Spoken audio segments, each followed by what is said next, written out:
Merchant marine is just another way of saying commercial shipping, which is the transportation of goods, services and people from one place to another. As a country with a long maritime history, Trinidad and Tobago's merchant marine sector is already quite developed, and the Ministry of Trade and Industry plans to extend it even further to make our islands a maritime hub for the Caribbean.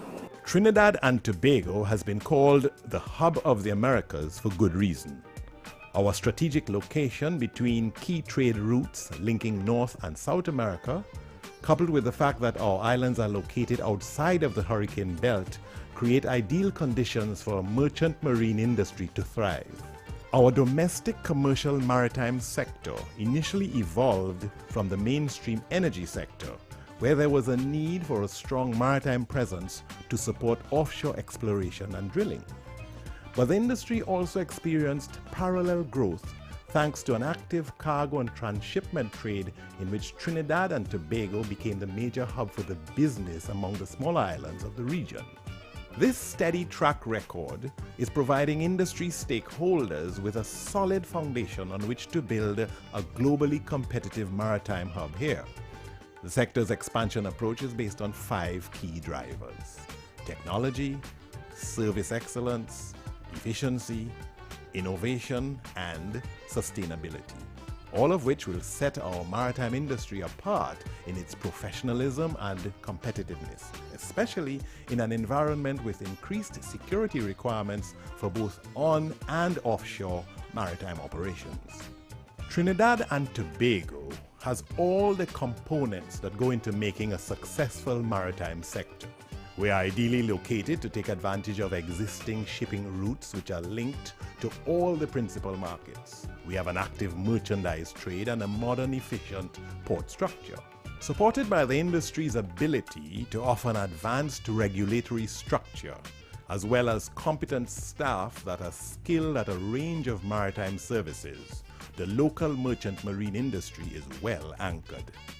As you can see, besides the energy sector work which goes on here, a lot of the skills, the repair skills, the maintenance knowledge, the preparation knowledge transfers over to local construction, yacht repair, and further, the persons who take part in the industry are exposed to international and global operations outside of Trinidad. So they come back to Trinidad with that international outlook and that international experience, benefiting our local operations. The timing could not be more ideal. Trinidad and Tobago already boasts 3 major cargo ports, 2 of which, Port of Spain and Point Lisas, are among the most developed in the region and act as major transshipment sub-hubs for containerized cargo. The Port of Spain port is currently undergoing further upgrades as part of the overall development of the capital city. Trinidad and Tobago has a lot to offer to the outside world. Firstly, we are the most southernmost country in the Caribbean. We are harnessing transshipment cargo from South America, North America, Europe, and even in the Caribbean. That is one aspect of our location here. The other aspect is that we have the cheapest rate in the Caribbean, which attracts a lot of investors outside. And thirdly, we have brand new equipment that are servicing our demands. Growth in the merchant marine sector is promising, having increased by more than 5% over the last few years, thanks to rapid expansion in non-energy industries.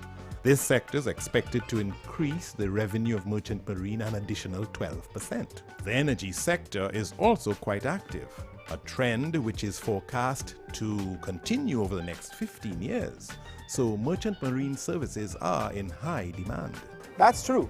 In fact, the demand is so critical that the University of Trinidad and Tobago now has a merchant marine program as part of its syllabus. Well, the University of Trinidad and Tobago has decided that to help the critical shortage of maritime officers at sea and also to give careers to Trinidad and Tobago young people, that we should start this program. The content of the program teaches them the skills and knowledge to be competent officers either as engineers or as navigators at sea. And to add to the idea that we can help this critical shortage in the world, it also means for Trinidad and Tobago young people that they could have a lifetime career if they so wished at sea. There will always be a job for them in their lifetime. The areas in which the sector can be expanded are limitless. Our island's natural geographic location is ideally suited to the ship repair and transshipment cluster, for example, and the local industry can add further value by developing other needed services such as marine construction. The strategic plan that has been drafted to guide the long-term development of the sector, coupled with the ministry's establishment of a Maritime Industry Development Committee to oversee the plan's implementation, has helped make the sector very attractive to investors. Some major investment incentives include tax waivers on dividends from profits derived from the manufacture of approved products, VAT exemptions on imports for capital-intensive enterprises such as merchant marine, duty-free importation of plant, machinery, equipment or raw materials for use in industrial enterprises. That's quite impressive, and set against Trinidad and Tobago's steady economic growth, strong transportation links, and the government's commitment to develop the industry, the potential of the local merchant marine sector goes way beyond the horizon.